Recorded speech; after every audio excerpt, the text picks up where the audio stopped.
Item ಯಾವುದೇ ಇರಲಿ try ಮಾಡಿ ಆಚಿ ಚಿಕನ್ ಮಸಾಲಾ. ಆಚಿ ಚಿಕನ್ ಮಸಾಲಾ. ತಮಿಳುನಾಡಿನ ವಿಚಾರಕ್ಕೆ ಸಂಬಂಧಪಟ್ಟಂತೆ ಟಿವಿಕೆ ಪಕ್ಷ ಅಧಿಕಾರಕ್ಕೆ ಬರೋದಕ್ಕೆ ತುದಿಗಾಲಲ್ಲಿ ನಿಂತ್ಕೊಂಡಿದೆ. ಅಂದರೆ ಒಂದು ಅತಿ ದೊಡ್ಡ ಪಕ್ಷವಾಗಿ ಹೊರಹೊಮ್ಮಿರೋದು ಟಿವಿಕೆ. ಇದೆಲ್ಲದರ ಜೊತೆಗೆ ಬಹುಮತ ಸಾಬೀತುಪಡಿಸುವಂಥ ಒಂದು ಸವಾಲು, ದೊಡ್ಡ ಸವಾಲು ಏನಲ್ಲ ಅದು. ಯಾಕೆ ಅಂತ ಅಂದರೆ ಈಗ ದೊಡ್ಡ ಪಕ್ಷವಾಗಿ ಹೊರಹೊಮ್ಮಿರೋದ್ರಿಂದ ಅಲ್ಲಿ ಸಣ್ಣ ಪಟ್ಟ ಪಕ್ಷಗಳ ಒಂದು ಬೆಂಬಲದಿಂದ ಬಹುಮತ ಸಾಬೀತುಪಡಿಸಬಹುದು.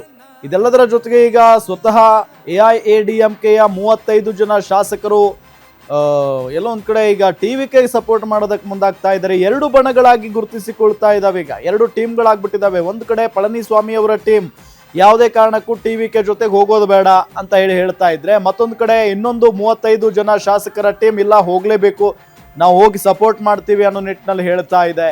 ಸೊ ಹಾಗಾಗಿ ಬಹುಮತ ಸಾಬೀತಿಗೂ ಬೇಕಾಗಿರೋದು ಕೇವಲ 10 ಜನ ಶಾಸಕರು. ಸೊ ಇದೆಲ್ಲದರ ನಡುವೆ 5 ಜನ ಶಾಸಕರು ಅಂದರೆ ಹೊಂದಿರುವಂಥ ಕಾಂಗ್ರೆಸ್ ಕೂಡ ಟಿವಿಕೆಗೆ ಬೆಂಬಲವನ್ನು ಈಗಾಗಲೇ ಘೋಷಣೆ ಮಾಡಿ ಆಗಿದೆ. ಸೊ ಬಹುಮತ ಸಾಬೀತು ಪಡಿಸೋದು ಇನ್ನೇನು ಕೆಲವು ದಿನಗಳಲ್ಲಿ ಅದು ಕೂಡ ಆಗೋಗುತ್ತೆ. ಮುಖ್ಯಮಂತ್ರಿಯಾಗಿ ವಿಜಯ್ ಅವರು, ದಳಪತಿ ವಿಜಯ್ ಪ್ರಮಾಣ ವಚನವನ್ನು ಕೂಡ ಸ್ವೀಕರಿಸಲಿದ್ದಾರೆ. ಸೊ ಇನ್ನೇನು ಕೆಲವೇ ಕ್ಷಣಗಳಲ್ಲಿ ರಾಜ್ಯಪಾಲರನ್ನ ಭೇಟಿ ಮಾಡ್ತಾರೆ.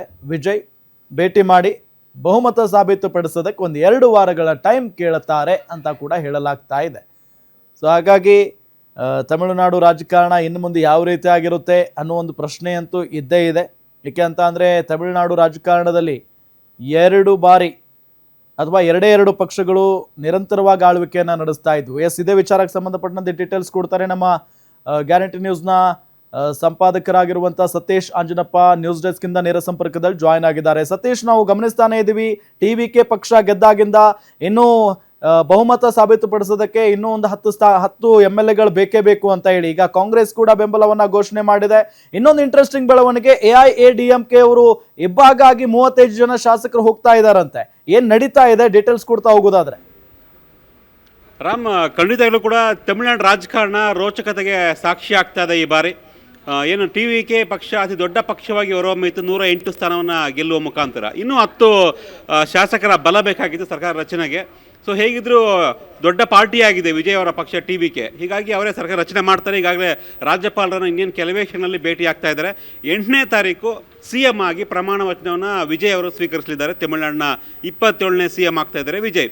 ಈ ನಡುವೆ ಇನ್ನೂ 10 ಶಾಸಕರ ಬೆಂಬಲದ ಕೊರತೆ ಇದೆ ವಿಜಯ್ ಪಾರ್ಟಿಗೆ. ಹಾಗಾಗಿ ಏನು ಮಾಡಬೇಕು ಅನ್ನೋ ಒಂದು ಗೊಂದಲ ಇತ್ತು. ಈಗಾಗಲೇ ರಾಹುಲ್ ಗಾಂಧಿ ಮತ್ತು ಕಾಂಗ್ರೆಸ್ ಪಕ್ಷ ಸ್ಪಷ್ಟವಾಗಿ ಕ್ಲಿಯರ್ ಮಾಡಿದೆ, ನಾವು ವಿಜಯ್ ಅವರ ಪಕ್ಷಕ್ಕೆ ಬೆಂಬಲವನ್ನು ಕೊಡ್ತಾ ಇದ್ದೀವಿ, ಸೆಕ್ಯುಲರ್ಸ್ ಎಲ್ಲರೂ ಕೂಡ ಒಟ್ಟಾಗಬೇಕು ಅನ್ನೋ ಒಂದು ಉದ್ದೇಶ ನಮಗೆ. ಸೊ ತಮಿಳುನಾಡಿಗೆ BJP ಎಂಟ್ರಿ ಆಗೋದನ್ನು ತೆರೆದಿದ್ದಾರೆ ವಿಜಯ್.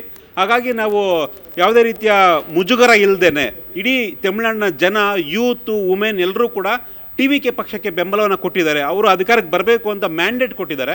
ಹೀಗಾಗಿ ನಾವು ಬೆಂಬಲವನ್ನು ಕೊಡ್ತಾ ಇದ್ದೀವಿ ಅಂತ ಕಾಂಗ್ರೆಸ್ ಪಕ್ಷ ಅಧಿಕೃತವಾಗಿ ತಮ್ಮ ಬೆಂಬಲವನ್ನು ವಿಜಯ್ಗೆ ಘೋಷಣೆ ಮಾಡಿದೆ. ಅಂದರೆ 5 ಸೀಟ್ ಗೆದ್ದಿದ್ದಾರೆ ಕಾಂಗ್ರೆಸ್, 5 ಸ್ಥಾನ ವಿಜಯ್ಗೆ ಬೆಂಬಲ ಸಿಗಂತಾಯಿತು. ಇನ್ನು ಉಳಿದಂತೆ ಈಗ CPIM ಮತ್ತು CPI ಪಕ್ಷದ 4 ಶಾಸಕರಿದ್ದಾರೆ. ಅದೇ ರೀತಿ ಮುಸ್ಲಿಂ ಲೀಗ್ನ 1 ಶಾಸಕರಿದ್ದಾರೆ.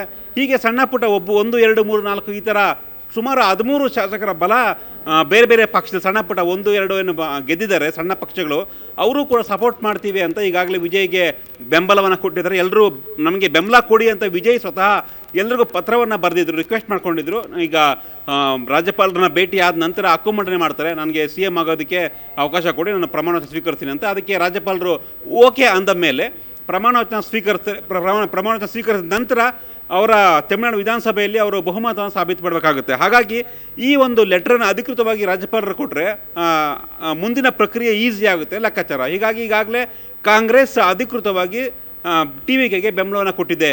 ಇನ್ನು ಉಳಿದಂತೆ ರಾಮ್, ನೀವು ಹೇಳಿದಂತೆ AIADMK ಪಕ್ಷದಲ್ಲಿ ಬಿರುಕು ಕಾಣಿಸ್ಕೊಳ್ತಾ ಇದೆ ಅಂತ. ಸೊ ಸಾಕಷ್ಟು ಚರ್ಚೆಗೆ ಕಾರಣ ಆಗ್ತಾ ಇದೆ AIADMK ಈ ಒಂದು ನಡೆ. ಯಾಕಂದರೆ ಕಳೆದ 60 ವರ್ಷಗಳಲ್ಲಿ ನಾವು ತಮಿಳುನಾಡು ರಾಜಕಾರಣ ನೋಡಿದಾಗ DMK ಮತ್ತು AIADMK ಎರಡೂ ದ್ರಾವಿಡ ಪಕ್ಷಗಳೇ ಆಳ್ವಿಕೆಯನ್ನು ಮಾಡ್ಕೊಂಡು ಬಂದಿದ್ದಾವೆ. AIADMKಯಲ್ಲಿ ಈಗ ನಾಯಕತ್ವದ ಕೊರತೆ ಇದೆ.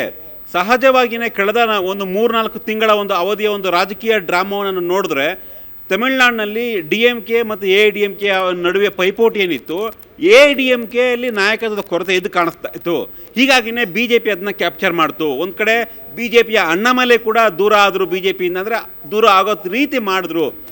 ಎಡಪಾಡಿ ಆಗಿರ್ಬೋದು ಅಥವಾ ಪಳನಿಸ್ವಾಮಿ ಈ ಒಂದು ನಾಯಕತ್ವವನ್ನು ವಹಿಸ್ಕೊಂಡಿದ್ರು AIDMK. ಅವ್ರ ನಾಯಕತ್ವದಲ್ಲಿ ಈಗ AIDMK 50 ಸ್ಥಾನ ಕೂಡ ಗೆಲ್ಲೋದಕ್ಕೆ ಆಗಲಿ ಅನ್ನೋ ಲೆಕ್ಕಾಚಾರ. ಹೀಗಾಗಿ ಇಡೀ ತಮಿಳುನಾಡು ಜನತೆ ವಿಜಯ್ಗೆ ಒಂದು ಬೆಂಬಲವನ್ನು ಕೊಟ್ಟಿದ್ದಾರೆ. ನಾವು ವಿಜಯ್ ಪಾರ್ಟಿ ಜೊತೆ ನಾವು ಮರ್ಜ್ ಆಗ್ತೀವಿ ಅಥವಾ ಅವ್ರಿಗೆ ಬೆಂಬಲವನ್ನು ಕೊಡ್ತೀವಿ ಅನ್ನೋ ಲೆಕ್ಕಾಚಾರದಲ್ಲಿ ಈಗಾಗಲೇ ಒಂದು 35ಕ್ಕೂ ಹೆಚ್ಚು MLAಗಳು ತಮ್ಮ ಒಂದು ಅಭಿಪ್ರಾಯವನ್ನು ಹೇಳಿದ್ದಾರೆ ಅನ್ನೋ ಲೆಕ್ಕಾಚಾರ. ಅಷ್ಟು ಸುಲಭ ಅಲ್ಲ. ಇಡೀ 49 ಶಾಸಕರ ಪೈಕಿ 3/2 ಶಾಸಕರು ತಾವಾಗಿಯೇ ಬೆಂಬಲವನ್ನು ಕೊಟ್ಟರೆ ಯಾವುದೇ ರೀತಿಯ ಪಕ್ಷಾಂತರ ನಿಷೇಧ ಕಾಯ್ದೆ ಇದಕ್ಕೆ ಬರೋದಿಲ್ಲ ರಾಮ್. ಹೀಗಾಗಿ ಈಗ 35 ಜನ ಶಾಸಕರು ಬೆಂಬಲ ಕೊಡ್ತೀವಿ ಅಂತ ಹೇಳ್ತಾ ಇದ್ದಾರೆ. ಬಟ್ ಇನ್ನೂ ಅಸ್ಪಷ್ಟ. ಒಟ್ಟಿನಲ್ಲಿ AIDMKಯಲ್ಲಿ ಎಲ್ಲವೂ ಸರಿ ಇಲ್ಲ, ನಾಯಕತ್ವ ಇಲ್ಲ, ನಮಗೆ AIDMK ನಾಯಕತ್ವ ಇಷ್ಟ ಇಲ್ಲ, ಅಥವಾ ನಾವು ವಿಜಯ್ ನಾಯಕತ್ವ ಒಪ್ಕೊಳ್ತೀವಿ ಅನ್ನೋ ರೀತಿಯಾಗಿ ಶಾಸಕರ ವರ್ತನೆ ಆಗ್ತಾ ಇದೆ. ಹೀಗಾಗಿ ಏನಾಗುತ್ತೆ, ನಿಜಕ್ಕೂ AIDMK ಏನಾದ್ರೂ ಇಬ್ಬಾಗ ಆಗಿ ಕೆಲವೊಂದಿಷ್ಟು ಶಾಸಕರು ವಿಜಯ್ಗೆ ಸಪೋರ್ಟ್ ಮಾಡಿದ್ರೆ ವಿಜಯ್ ಪಕ್ಷ ಅಥವಾ ವಿಜಯ್ ತಮಿಳುನಾಡು ರಾಜಕಾರಣ ಮತ್ತಷ್ಟು ಸ್ಟ್ರಾಂಗ್ ಆಗಿ ಬೆಳೀತಾರೆ. ಮುಂದಿನ ದಿನಮಾನಗಳಲ್ಲಿ TVK ವರ್ಸಸ್ DMK ಆಗಿ ಪರಿವರ್ತನೆ ಆಗುತ್ತೆ. ಯಾಕಂದರೆ AIDMKಗೆ ನಾಯಕತ್ವನೇ ಇಲ್ಲ. ಸೊ ಒಬ್ಬ ಸ್ಟ್ರಾಂಗ್ ಲೀಡರ್ ಆಗಿ ವಿಜಯ್ ಬೆಳೆಯೋದಕ್ಕೆ ಇಲ್ಲಿ ಅವಕಾಶ ಎದ್ದು ಕಾಣಿಸ್ತಾ ಇದೆ ಅಂತ ಹೇಳ್ಬೋದು Ram. Okay thank you Satish ತಮ್ಮೆಲ್ಲ ಮಾಹಿತಿಗಾಗಿ.